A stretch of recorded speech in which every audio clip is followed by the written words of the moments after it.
Hello everyone. आज की class में हम लोग बायोमोलिक्यूल्स चैप्टर में ही फ्रुक्टोज के बारे में पढ़ेंगे। ग्लूकोज के बारे में हम लोग पढ़ लिए थे, फ्रुक्टोज के बारे में पढ़ेंगे। तो फ्रुक्टोज जो है वो important, it is an important ketohexose. It is obtained along with glucose by the hydrolysis of disaccharides like sucrose. तो ये जो है ना, क्या कहते हैं, फ्रुक्टोज, ये कीटोहेक्सोज है। और ग्लूकोज क्या था? ग्लूकोज था हमारा एल्डोहेक्सोज। ठीक है ना, मतलब ग्लूकोज था एल्डोहेक्सोज क्योंकि उसमें एल्डिहाइडिक ग्रुप प्रेजेंट था। और फ्रुक्टोज है क्या? कीटोहेक्सोज। इसमें कौन सी ग्रुप प्रेजेंट है? कीटोनिक ग्रुप प्रेजेंट है। ठीक है, कीटोन प्रेजेंट है। तो यहाँ पे ये बात थोड़ा डिफरेंस है। और ये जो है वो ऑब्टेन होता है by the hydrolysis of disaccharides like sucrose. It is also known as fruit sugar. fruit sugar भी कहते हैं हम लोग फ्रुक्टोज को। उसी तरह से मॉलिक्यूलर फार्मूला जो ग्लूकोज का होता है वही सेम फ्रुक्टोज का भी होता है, C6H12O6। और फिर जो सुक्रोज का हाइड्रोलिसिस करते हैं तो ग्लूकोज और फ्रुक्टोज निकलता है। तो सुक्रोज का फार्मूला क्या होता है? C12H22O11। ये सुक्रोज का फार्मूला होता है। जब हम इसका हाइड्रोलिसिस करते हैं तो क्या होता है? C6H12O6 और C6H12O6 ग्लूकोज और फ्रुक्टोज हमें मिलता है। ठीक है, C6H12O6 ये हो गया ग्लूकोज, ये हो गया फ्रुक्टोज। तो ये हमें मिलता है। तो ये तो बात समझ में आ गया। फिर देखते हैं हम लोग स्ट्रक्चर ऑफ फ्रुक्टोज। स्ट्रक्चर क्या होगा? आपको पता है हेक्सोज, यानी कार्बन कितने होंगे? Number of carbon 6। तो 1 2 3 4 5 6 कार्बन कितने होंगे? 6। ठीक है। और यहाँ पे आपको पता है कि कीटोहेक्सोज है तो कीटोन होगा। एल्डिहाइडिक ग्रुप प्रेजेंट था किसमें? एल्डिहाइडिक ग्रुप प्रेजेंट था हमारे पास ग्लूकोज में। यहाँ पे कीटोनिक ग्रुप प्रेजेंट है तो यहाँ पे हुआ CH2OH ऊपर फर्स्ट कार्बन पर, और लास्ट कार्बन पर भी CH2OH हो।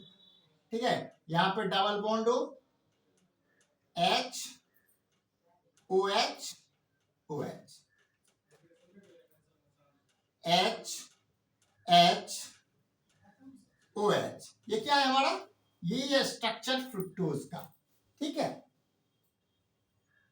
अब हम देखते हैं कि इसका जो नेमिंग होगा वो कैसे, इसमें डी कॉन्फ़िगरेशन आएगा या एल, है ना? डी एंड एल नोटेशन पढ़ाए हुए थे। इसमें हम क्या खोजते हैं? तो एसिमेट्रिक कार्बन खोजते हैं। ठीक है, जिसे कार्बन पर 4 जो ग्रुप अटैच है या 4 वो डिफरेंट हो। ठीक है, तो यहाँ पे क्या है? ये वाला नहीं है क्योंकि 2 हाइड्रोजन है। ये एक एसिमेट्रिक कार्बन है, ये एक एसिमेट्रिक कार्बन है, ये एसिमेट्रिक कार्बन है। ये भी नहीं है। क्यों नहीं है? क्योंकि यहाँ डबल बॉन्ड है, sp2 हाइब्रिडाइजेशन है, इस कारण से ये भी नहीं है और ऊपर वाला भी नहीं है। तो 3 एसिमेट्रिक कार्बन प्रेजेंट है फ्रुक्टोज पर। लेकिन हम लोग जो डी और एल कॉन्फ़िगरेशन लिखते हैं तो हम लोग सबसे जो नीचे लोअर कार्बन होता है एसिमेट्रिक कार्बन उसका देखते हैं। तो इसमें राइट साइड में OH है तो ये क्या लगेगा? डी। इधर होता OH तो क्या लगता? एल। उसके बाद ये है लेवोरोटेटरी तो माइनस, और यहाँ पे क्या लगेगा? फ्रुक्टोज। तो डी माइनस फ्रुक्टोज, इस तरह से इसका। तो ये हो गया स्ट्रक्चर। और ये थोड़ा सा इसके बारे में समझ लीजिए, इसको पहले आप नोट कीजिए या फिर आप स्क्रीनशॉट इसका लीजिए, फिर हम आगे बढ़ेंगे। ठीक है, कर लिए होंगे तो देखते हैं आगे।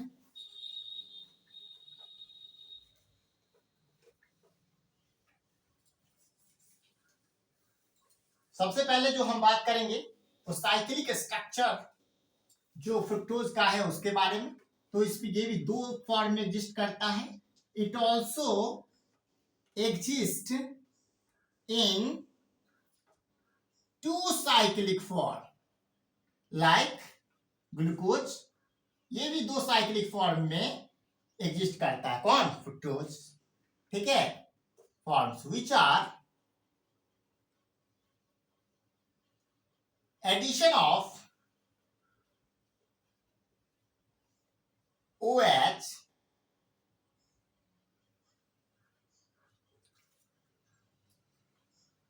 to the carbonyl group, to the carbonyl group. The ring thus formed is 5-membered. 5-membered ring होगा, 5 सदस्यीय 5-membered रिंग, जिसका नाम होगा ring named as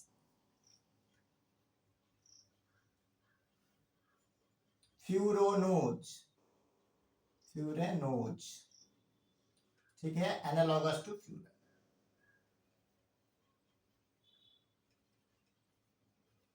analogous to furan, ठीक है. अब क्या है, फ्यूरन के जैसा होता है, ये एक ऑर्गेनिक कंपाउंड है फ्यूरन, उसी के जैसा इसका साइक्लिक स्ट्रक्चर होता है, जो दो फॉर्म में एग्जिस्ट करता है, अल्फा और बीटा, ठीक है. तो देखेंगे थोड़ा सा, हम थोड़ा और देखिएगा.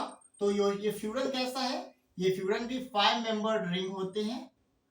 कितने मेंबर्ड होते हैं, 5-membered रिंग होते हैं ये फ्यूरन भी, ठीक है. 4 जिसमें ऑक्सीजन, 4 कार्बन और 1 ऑक्सीजन होता है. कार्बन कितने, 4, 1 2 3 4, 4 कार्बन, नंबर ऑफ कार्बन कितना, 4, ऑक्सीजन कितना, 1. ये होता है, इसका नाम है फ्यूरन. तो इसी के जैसा स्ट्रक्चर होता है, साइक्लिक स्ट्रक्चर जो होता है फ्रुक्टोज का, वो इसी के जैसा होता है. तो पहले इसको थोड़ा सा नोट कर लीजिएगा, या इसको भी स्क्रीनशॉट इसका भी ले लीजिए, ठीक है. अब बात करते हैं हम लोग साइक्लिक स्ट्रक्चर जो फ्रुक्टोज का होता है वो, ठीक है. तो सबसे पहले स्ट्रक्चर देखते हैं. CH2OH, यहाँ पे 6 कार्बन होगा, 1 2 3 4 5 6, 3 3 6, है ना, 3 3 6.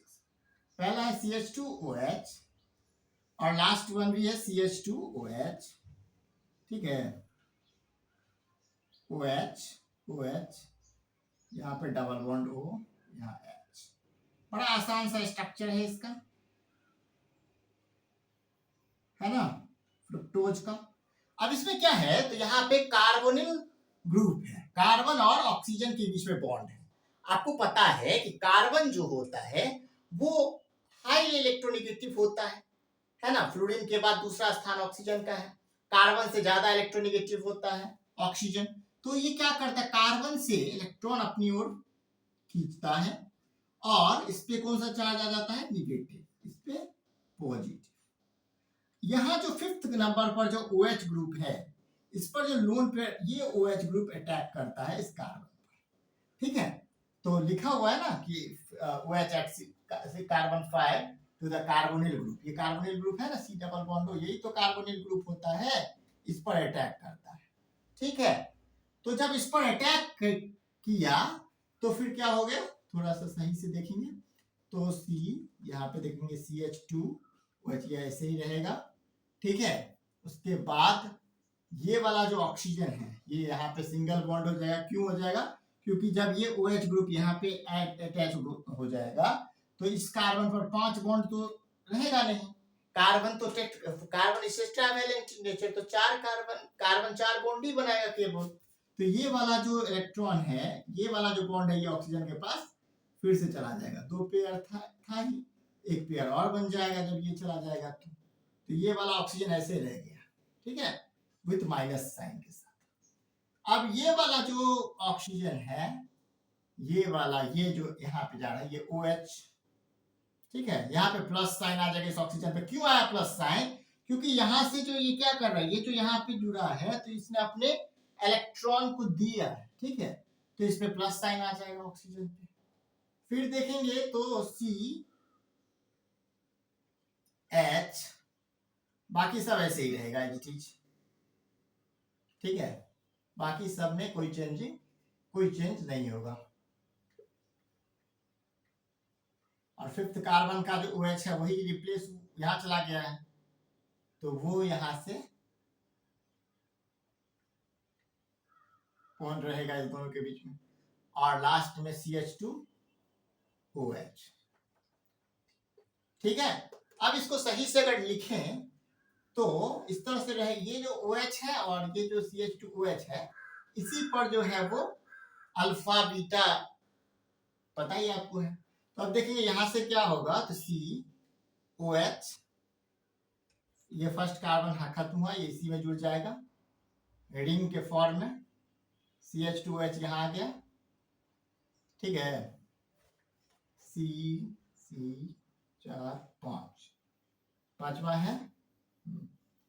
तो यहां से एक बॉन्ड जाएगा, ये ऑक्सीजन ऐसे जुड़ेगा, ठीक है। HOH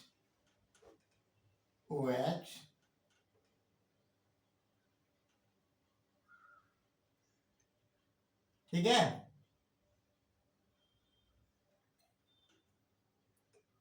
HOH लास्ट में CH2OH। देखिए 1 2 3 4 5 इस तरह से जो है वो क्या, इसका क्या नाम हो गया, अल्फा हो गया। ये क्यों अल्फा है, क्योंकि कार्बन के राइट साइड में OH ग्रुप है, तो ये अल्फा हो गया। इसी तरह से हम लोग बीटा भी लिख लेते हैं, ठीक है। C यहाँ इधर हो गया OH और इधर होगा क्या आपका C2H5 CH2OH, ठीक है। CH2OH इधर है, फिर C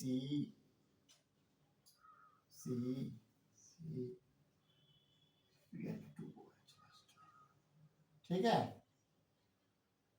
इस कार्बन से यहां से निकलेगा ऑक्सीजन और फिर यहां देखिएगा H, यहाँ OH, यहाँ पे H, यहाँ OH, ठीक है, यहाँ H। इस तरह से हम लोग देखिए ये क्या हो गया, बीटा, ठीक है। Alpha D minus